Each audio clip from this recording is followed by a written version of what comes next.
What would your response be to somebody maybe that are faithful LDS that say, okay, well, I understand that's true. In the afterlife, all things will be restored. God will make it okay. Just endure to the end. I would say, what does endure to the end mean? Does endure to the end mean stay in an abusive relationship if they don't change? Does endure to the end mean not set boundaries? And not make sure that you're in a healthy place is, because I don't know, to me, this life matters too. And there has to be action.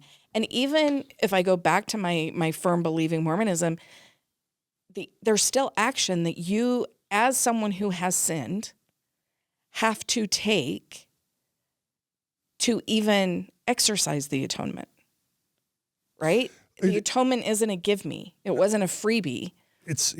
There's still so much that you have to, the action and the consistency and everything that you have to prove that you're worthy of it.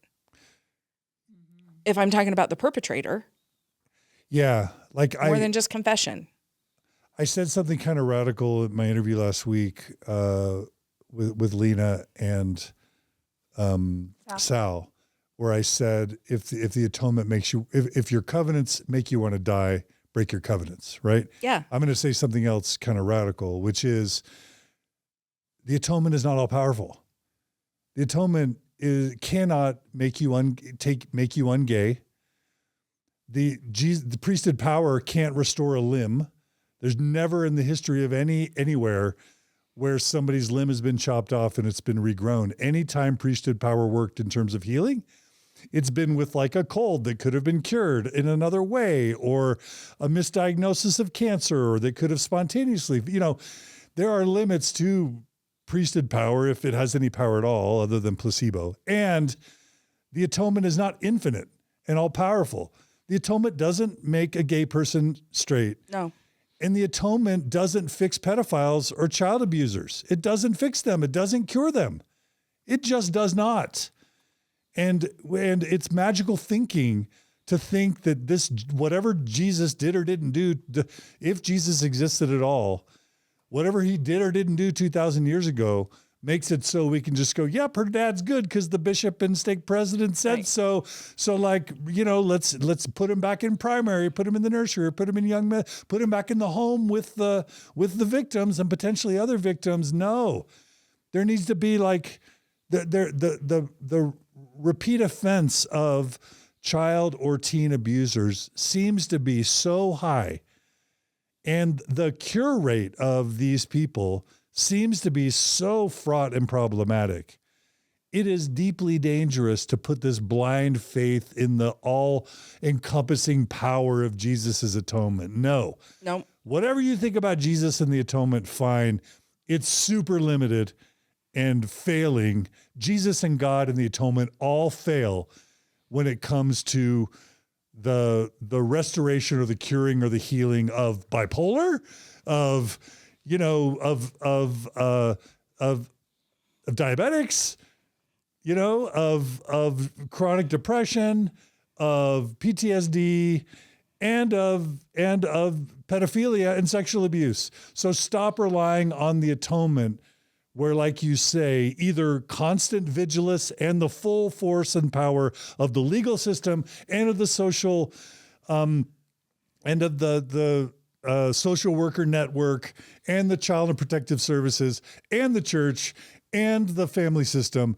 That's what's needed to prevent and to protect victims and to prevent further abuses.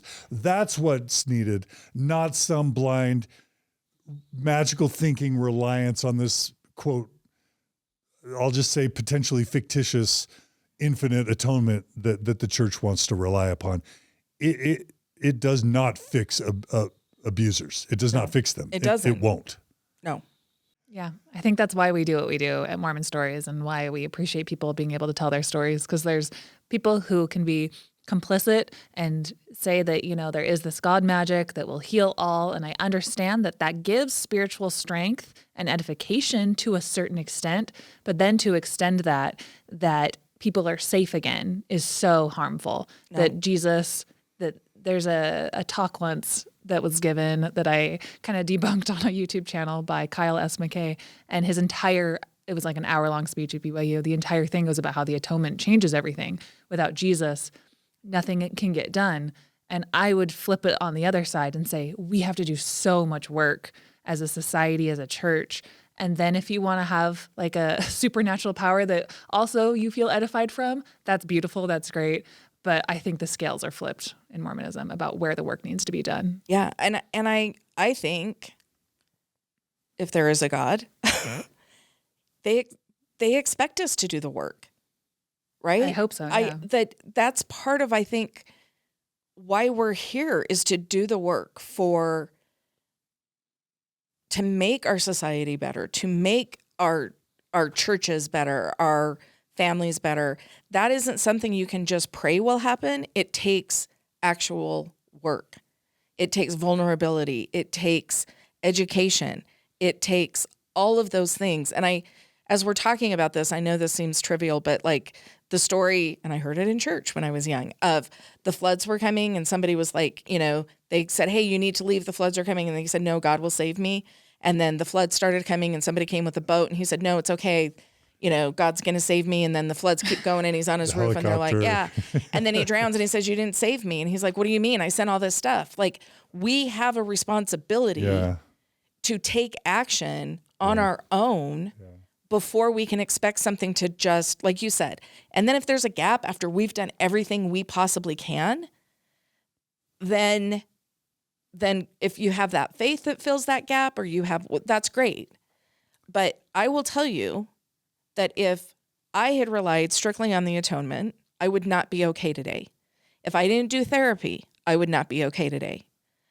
If my family had relied simply on the atonement and just said everything's going to be fine, we would not be okay today. It took a lot of tough work on my part. It still is work on a daily basis to be okay. I can't just say, oh, the atonement will take care of it, because I would not be where I'm at in my life today if I had only relied on that.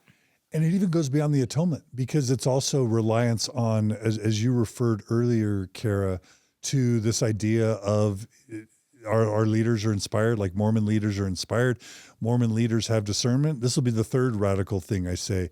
There is no discernment. Mormon church leaders Mormon priesthood leaders have no discernment other than just guessing and whatever random instinct that any humans do or don't have.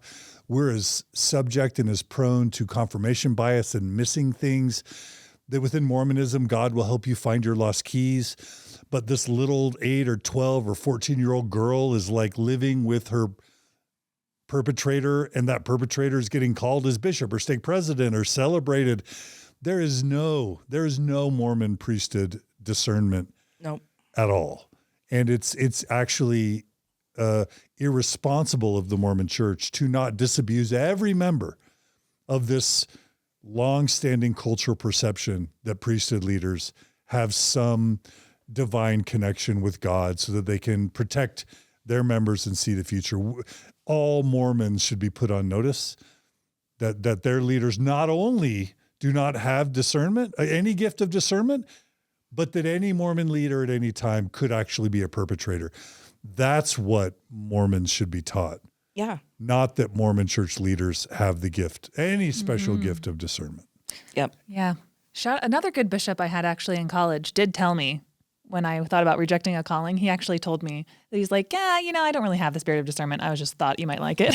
So every once in a while, there's another good lottery moment. Yeah. It's okay to say no. Yeah. It's okay to say no. And it's okay for bishops to be like, I was just guessing. I don't really know anything. I'm a car salesman. So yeah. Yeah. But I think that goes back to, again, the freedom to speak up, just the fact that the culture says you can't say no to a calling, that there's some sort of negativity to just saying no to a calling. You're not faithful enough. That takes away from your ability to set boundaries. For sure. Yeah. There's so many things in the organizational structure that just feed feed the culture where this can be rampant. Yeah. All right. Well, we're leaving hopefully very few stones unturned with That's this what I feel episode. like we really, But really. we know church headquarters listens. We know Kurt McConkie listens. We know they respond to what we do. So thank you, Mormon Church. We'll send you a bill later for helping you clean things up. But mostly thank you to you, Rachel, because it's your vulnerability and yours, Carah, that's making all this possible.